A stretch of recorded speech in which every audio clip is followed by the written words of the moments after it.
La vie est une longue course, faite de départs, d'efforts, de pauses. Chacun de nous, dès le premier souffle, s'élance sur cette piste invisible, avançant au rythme de ses rêves, de ses peurs, de ses espoirs. Les années passent, les saisons changent, et nous courons, parfois essoufflés, parfois portés par l'élan de la jeunesse ou la force de l'habitude. Mais au fil du temps, la course se transforme. Les étapes deviennent plus précieuses, chaque foulée plus réfléchie, chaque respiration plus profonde. Mais il y a un tour unique, le dernier. Ce n'est plus une course contre le temps, mais une danse avec lui. On cesse de lutter contre les secondes qui s'égrènent. On apprend à les apprivoiser, à les savourer. Ce dernier tour est empreint d'une douceur nouvelle, d'une tendresse pour soi-même et pour les autres. On découvre que le temps n'est plus un adversaire, mais un compagnon fidèle qui nous invite à ralentir, à écouter, à ressentir. On regarde en arrière, on savoure chaque pas, chaque souvenir. Les images du passé défilent comme un film précieux, les rires partagés, les larmes versées, les mains serrées. On comprend que chaque instant vécu a construit la personne que l'on est aujourd'hui. Les souvenirs deviennent des trésors, des repères lumineux dans la mémoire, et l'on prend le temps de les revisiter, de les honorer, de les transmettre. Ce dernier tour n'est pas une fin triste, mais une célébration. Comme un athlète qui termine son marathon, on ralentit, on sourit, on ressent la joie de l'accomplissement. Il y a une fierté discrète dans chaque ride, une histoire derrière chaque sourire. On célèbre les victoires, grandes ou petites, et l'on partage la gratitude d'avoir parcouru ce chemin, d'avoir aimé, d'avoir été aimé.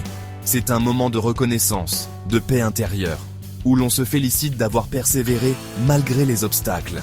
C'est le moment de voir l'amour autour de soi, de sentir la chaleur du soleil, de goûter à la beauté de chaque instant. On redécouvre la simplicité des choses, la lumière du matin, le parfum d'une fleur, la douceur d'une main posée sur la sienne. On apprend à s'émerveiller à nouveau, à vivre pleinement dans le présent, à accueillir chaque sensation comme un cadeau précieux. La nature devient une alliée, un refuge, une source de paix et de réconfort. Beaucoup craignent ce dernier tour, mais il révèle une force nouvelle, la sagesse, l'amour, le pardon. On découvre en soi des ressources insoupçonnées, une capacité à apaiser les conflits, à offrir des mots doux, à tendre la main. La sagesse s'installe, patiemment, et l'on comprend que le pardon, envers soi-même et envers les autres, est une clé pour avancer en paix. Les liens se resserrent, les gestes deviennent plus tendres, les regards plus profonds. Les petites choses prennent de l'importance. Un sourire, une tasse de thé, le chant d'un oiseau deviennent précieux.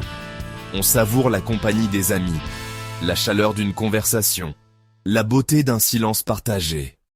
Les plaisirs simples prennent une dimension nouvelle, et l'on comprend que le bonheur se cache dans l'instant présent, dans la gratitude de ce qui est, ici et maintenant. Le dernier tour n'est pas le début de la fin, mais l'apothéose de la vie, une libération, une chance de toucher à l'essence de notre humanité. C'est le moment où l'on se sent pleinement vivant, où l'on embrasse la totalité de son existence, avec ses ombres et ses lumières. C'est une invitation à célébrer la vie, à transmettre son héritage, à inspirer les générations futures par la force tranquille de l'expérience et la beauté de la résilience. La sagesse n'a pas de couleur, pas de frontières. Elle se lit sur tous les visages de nos aînés.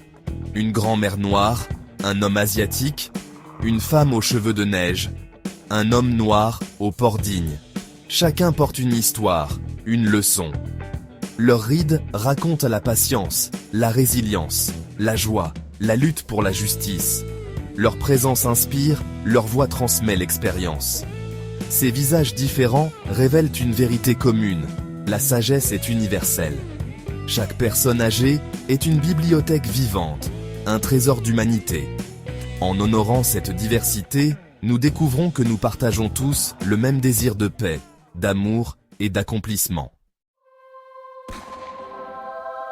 La paix intérieure se cultive comme un jardin, tout au long de la vie. Chaque jour, nous avons l'opportunité de semer de nouvelles graines dans notre esprit et notre cœur. Ce jardin intérieur demande de l'attention, de la patience et beaucoup de douceur envers soi-même. Il ne s'agit pas d'un espace figé, mais d'un lieu vivant, en constante évolution, qui reflète nos expériences, nos joies et nos peines. Dans le dernier tour, ce jardin est à son apogée, fleuri de souvenirs et d'amour. Les années passées deviennent des pétales colorés. Chaque moment heureux ou difficile enrichit la terre de notre âme. On y retrouve la beauté de l'instant présent, mais aussi la sagesse acquise au fil du temps. C'est un espace où l'on peut se promener, se souvenir et ressentir de la gratitude pour le chemin parcouru. Il faut arracher les mauvaises herbes du regret et de la peur, planter les graines de l'acceptation et de la compassion. Ce travail demande du courage, car il n'est jamais facile de se confronter à ses propres ombres. Mais chaque effort pour nettoyer ce jardin intérieur permet à la lumière d'y entrer davantage. En cultivant la bienveillance envers soi-même et envers les autres, on prépare le terrain pour une paix durable. L'amour est le soleil de ce jardin, il fait tout grandir. Sans amour, rien ne s'épanouit vraiment. Il réchauffe nos souvenirs, illumine nos journées et donne de la force à nos racines. C'est grâce à lui que notre jardin devient un lieu d'abondance et de joie, même lorsque la vie apporte des nuages. On se détache des possessions, on s'attache aux liens humains. Les objets perdent de leur importance, tandis que les relations prennent toute leur valeur. Les sourires partagés, les gestes tendres, les souvenirs créés ensemble deviennent les plus belles fleurs de notre jardin intérieur. Ce jardin devient un refuge, un lieu de sérénité face aux tempêtes. Quand le monde extérieur devient bruyant ou incertain, on peut toujours revenir à cet espace paisible, retrouver le calme et la clarté.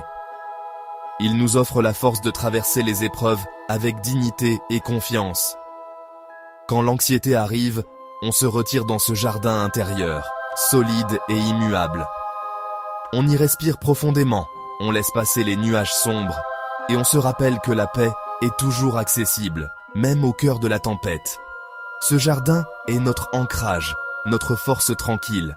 C'est le fruit d'une vie de travail sur soi, la preuve que le bonheur se trouve à l'intérieur. Ce jardin, patiemment cultivé, devient le plus beau des héritages.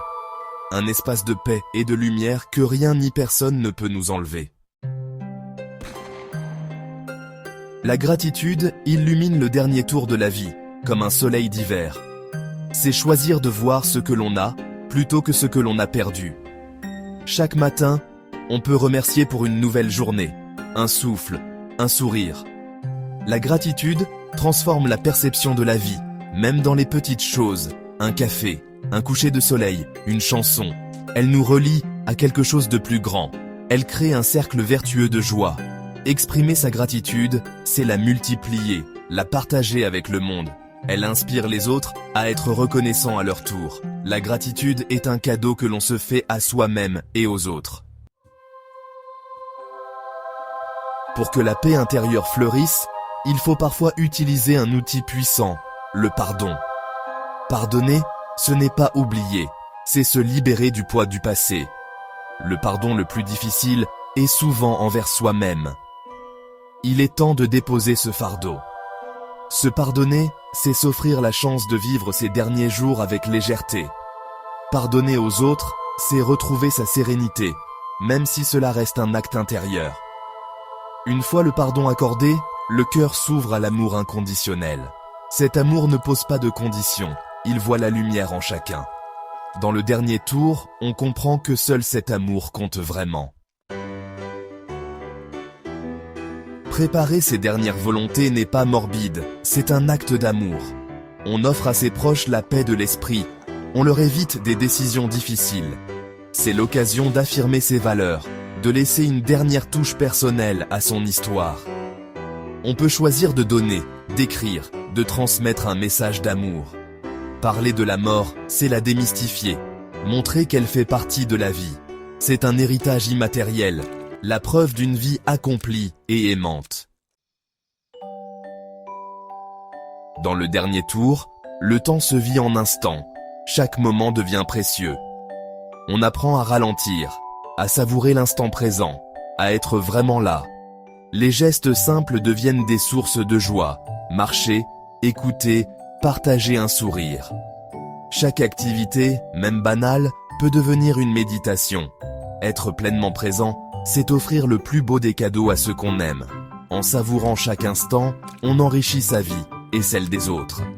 On transmet, par l'exemple, le secret du bonheur. Au dernier tour, la sagesse accumulée est un trésor à partager. La transmission se fait par l'exemple, par la paix, l'amour, la gratitude vécue au quotidien. Les jeunes observent et apprennent qu'il est possible de vieillir avec grâce. Raconter ses histoires, transmettre ses savoir-faire, c'est tisser des liens profonds. Un aîné devient un pont entre passé et futur, un guide silencieux. Partager sa sagesse, c'est offrir un sentiment d'identité et d'appartenance. Dans le dernier tour, on trouve une grande joie à aider les autres à grandir.